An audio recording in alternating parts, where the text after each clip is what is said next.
அல்லாஹ்வுடைய நல்லடியார்களே, அல்லாஹ்வுடைய தூதர் ஸல்லல்லாஹு அலைஹி வஸல்லம் சொன்னார்கள், மறுமை நாளிலே ஒரு மனிதர்கள் வருவார்கள். எப்படி வருவார்கள் தெரியுமா? எங்கள் எல்லோருக்கும் பயம் வருகிற விதத்திலே இருக்கிறது இந்த ஹதீஸ். அல்லாஹ்வுடைய நல்லடியார்களே, திகாமா என்ற ஒரு மலை இருக்கிறது. மக்காவிலிருந்து மதீனாவுக்கு போகிற வழியிலே பெரிய ஒரு மலை தொடர், இந்த திகாமா மலை தொடர். ரசூலுல்லாஹ் சொன்னார்கள் அந்த மக்களுக்கு வழங்கி கொடுத்து, திகாமா மலை தொடர் அளவுக்கு நன்மையோடு ஒருவர் வருவார். அல்லாஹ்வுடைய நல்லடியார்களே, நான் சொல்லுகிற நேரம் தயவு கூர்ந்து சொல்லுகிறேன், இது நானாக இருந்தால் என்று எண்ணிக்கொண்டு கேளுங்கள். அல்லாஹ்விடம் பாதுகாப்பு தேடுங்கள். அல்லாஹ்வுடைய நல்லடியார்களே, அல்லாஹ் என்னையும் உங்களையும் பாதுகாக்கணும். ஏன் சொல்கிறேன் தெரியுமா? தொழாதவர்களை பற்றி பேச வேண்டிய தேவையில்லை. அல்லாஹும் அவர்களுக்கும் நோன்பு பிடிக்காதவர்களை பற்றி பேசி வேலை இல்லை. அல்லாஹும் அவர்களும் பார்த்துக் கொள்வார்கள். இது யாரு தெரியுமா? அல்லாஹ்வுடைய நல்லடியார்களே, திகாமா மலை தொடர் அளவுக்கு நன்மையோடு வருவார்களாம் ஒரு கூட்டம். அல்லாஹ்வுடைய தூதர் சொன்னார்கள், அவ்வளவு நன்மை. திகாமா மலை என்றால் பெரிய மலை, எவ்வளவு நன்மை வைத்திருப்பார்கள். கொஞ்ச நஞ்சமா, 1000 2000 அந்த நேரத்தில் அல்லாஹ்வுடைய முன்னாடி வந்த உடனே அல்லாஹ் மறுபேச்சுக்கு இடம் வைக்காமல் அப்பா அம்மன் சோரா அந்த அவ்வளவு நன்மையும் துண்டு தூளாக்கி தூசாக்கி பறக்க விட்டு விடுவானாம் அல்லாஹ் ரப்பல் ஆலமீன். அவன் நீதமானவன் அல்லாஹ்வுடைய நல்லடியார்களே, அவன் நேர்மையானவன் அல்லாஹ்வுடைய நல்லடியார்களே. அவன் தனக்கே நீதத்தையும் நியாயத்தையும் நேர்மையும் கடமையாக்கி கொண்டவன். அந்த ரப்பல் ஆலமீன் ஒருபோதும் அநீதி செய்ய மாட்டான், ஒருபோதும் அநீதி செய்ய மாட்டான்.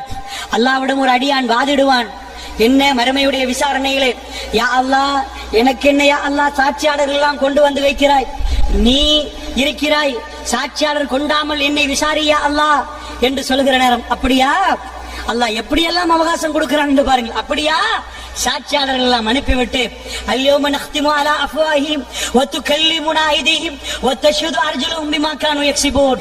அவருடைய வாய்க்கு முசீலை கொடுத்து விட்டு கை பேச ஆரம்பிக்கும். ஒரு நாக்குத்தான் பிறண்டு பிறண்டு பேசும். கை பேசுங்கள் அல்லாஹ் சொல்லுவான். சூரா யாசீன்ல அல்லாஹ் சொல்கிறான், அல்யௌம நக்திமு அலா அஃப்வாஹிஹிம் வ துகல்லிமுனா ஐதீஹிம்.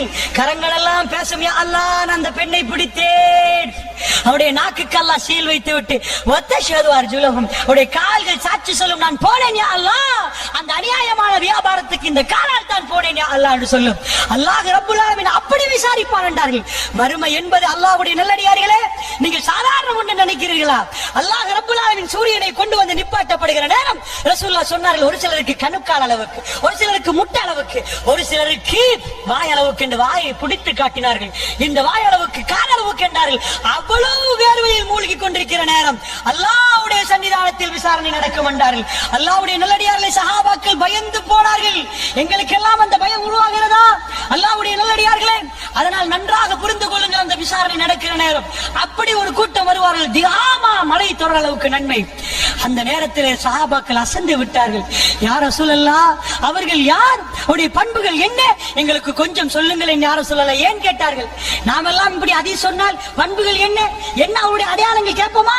நாங்க இல்லப்பா, அதெல்லாம் நாங்க இல்ல, நாங்க பெரிய பிரச்சாரகர்கள், நாங்க பெரிய தியாகிகள், எங்கெல்லாம் வருமா என்ன கேட்டார்கள்?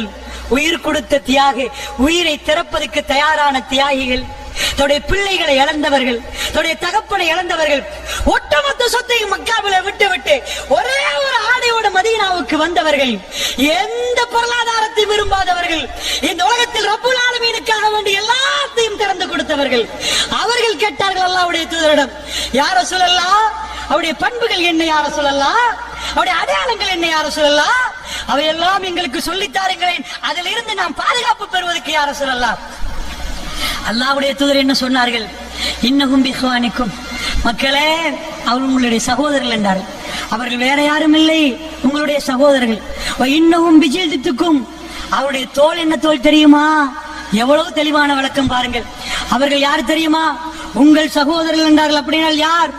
சகோதரர்களே நீங்கள் பாருங்கள், அவர்கள் உங்களுடைய சகோதரர்கள்.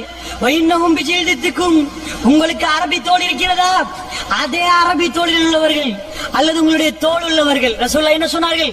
உங்களுக்கு என்ன தோல் இருக்கிறதோ, தோளில் வெறுப்பு, வெள்ளை, கருப்பு, சோப்பு என்று பிரித்துக் கொள்வார்கள். உங்களுக்கு என்ன தோலோ அதே தோல்.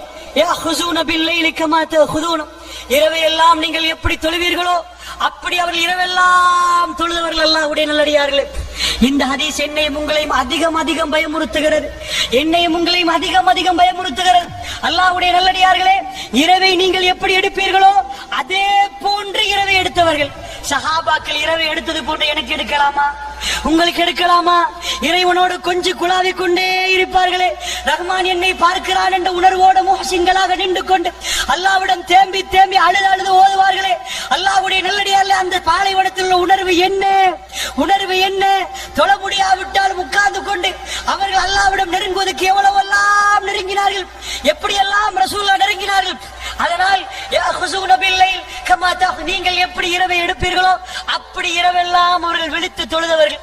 இரவை விழித்து தொழுதால் எப்படிப்பட்ட நன்மை, எப்படிப்பட்ட நன்மை! இதிலிருந்து பேசப்படுகிற நேரம், இந்த ஹதீஸை நானும் நீங்களும் வாசிக்கிற நேரம் அல்லது கேட்கிற நேரம், ஒரு சிலர் எங்களுக்கே சொல்லுவோம், அவ்வளவு இரவு தொழுகை எங்களுக்கு இல்லையே. இரவு தொழுகை உள்ளவர்களுக்கு இந்த நிலைமை என்றால் எங்கள் நிலைமை என்ன என்று மனசு கேள்வி கேட்கும். ரசூலுல்லாஹ் சொன்னார்கள், அவர்கள் செய்த பிழை என்ன தெரியுமா? அவர்கள் செய்த பிழை என்ன தெரியுமா? அவர்கள் தனிமையாகிவிட்டால் அல்லாஹ்வுடைய வரம்புகளை சர்வசாதாரணமாக மீறுவார். தனிமையாக பப்ளிக்ல வந்தா எல்லாரும் பார்க்கிறார்களே, என்ன மாதிரி உத்தம மகான் இருக்கிறாரா என்றெல்லாம் காட்டிக் கொள்பவர்கள் தனிமையில் போனால் அல்லாஹ்வுடைய வரம்புகளை சர்வ சாதாரணமாக மீறுவார்கள். அல்லாஹ் விட மாட்டான். அவருடைய நன்மைகள் எக்கச்சக்கமான நன்மை. மக்களோட மக்களாக சேர்ந்து தொழுதிருப்பார்கள், மக்களோட மக்களாக சேர்ந்து நோன்பு பிடித்திருப்பார்கள். எல்லாம் செய்தவர்கள் தனிமை என்று யாருமே இல்லாத இடங்கள் கிடைக்கிற நேரம் அவர்கள் அல்லாஹ்வுடைய வரம்புகளை மீறி இருப்பார்கள்.